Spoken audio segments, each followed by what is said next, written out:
Hello, my name's Mark, and it's great to have you here today. I'm going to be sharing a short story about an alligator that moves to the city, moves from the country to the city. The story has two parts. One aspect is the physical story of her moving to the city. The other aspect of the story is what's going on in the mind of the writer as he writes the story. What are his thoughts? What are his objections? What are his worries? Those two things are happening. This is a very short story. It's a type called flash fiction. In practicing reading it, it takes about 9-10 minutes. So let's get started. Shall we get started? Kind of fun. All right, so I'm going to cue up the story. Marilyn at the Bistro. Marilyn at the Bistro, version 14. I need you. May I say that? I have no fascinating first line with which to start. The blue teal alligator, saddened by his mother's refusal, slid past all the memories of his youth to slowly make his way to the river.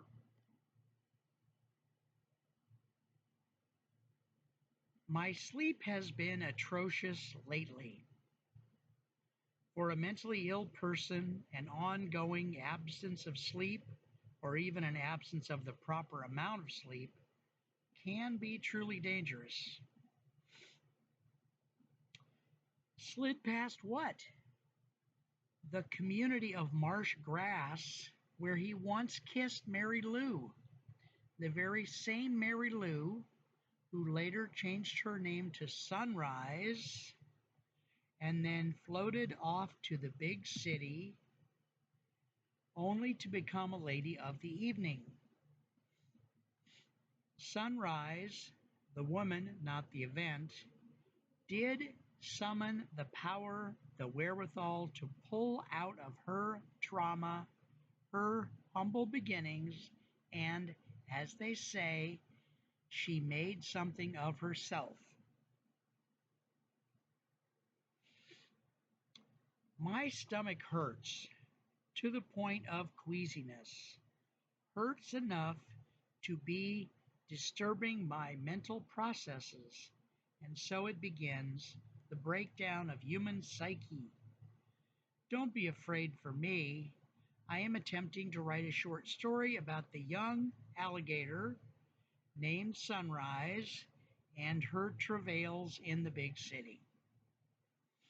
Usually writing helps my mental state, and with the dull gray paint on the walls as my witness, I am writing, not falling yet into desuetude. Just now I am writing, attempting to write anyway, away from yet another breakdown. Sunrise, who began now to call herself Marilyn, both as an homage to her birth name, Mary Lou, and yet to give herself some sophisticated big city identity, found, both to her horror and delight, that sleeping with men had its privileges if a woman knew how to play her cards right. But now I am temporarily focused more on this alligator story than my own downfall from sanity. How can I be writing about an alligator? I mean, really, an alligator? Who goes to the big city?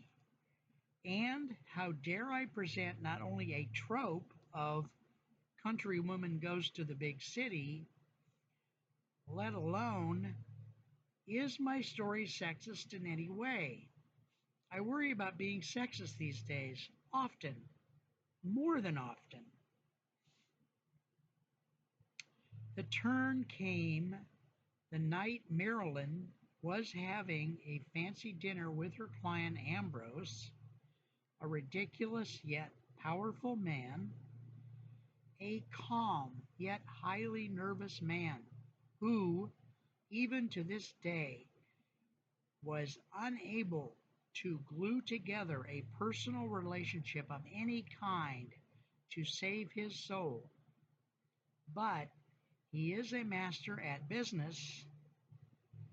Ambrose spun off businesses the way Iris, the colorful messenger of the Greek gods, spun off rainbows.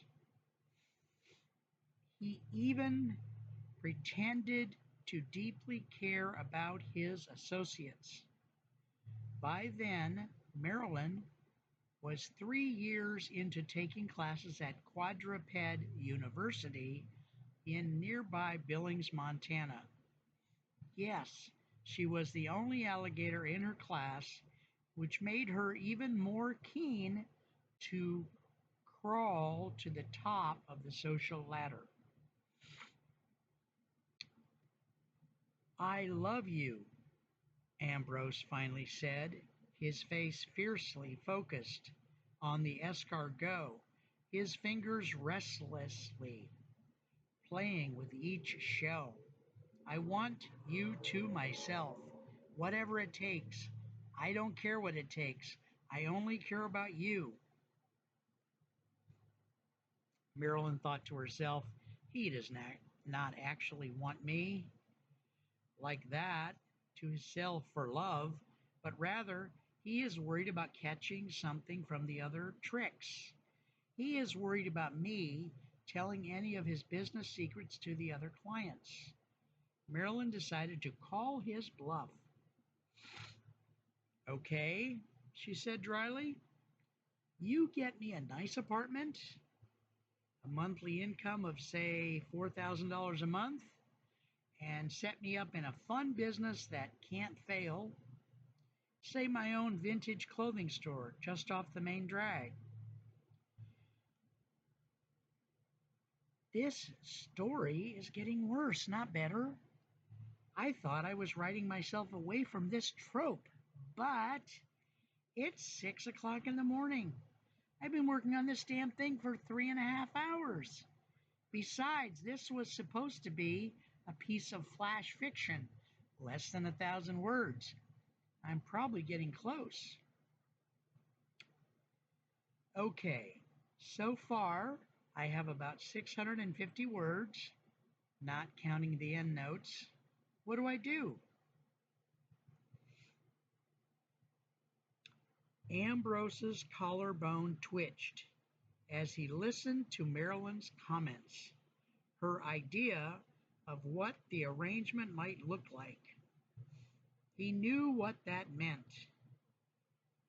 He excused himself to the restroom. Once in front of the mirror, he put a diamond earring in his right ear. He knew he was justified in doing so. Ambrose got out his fun plastic gun, so undetectable. He was proud of the silencer which he had designed himself. "Well, Marilyn," he whispered into the mirror, "your price is too high. I guess things are not going to work out."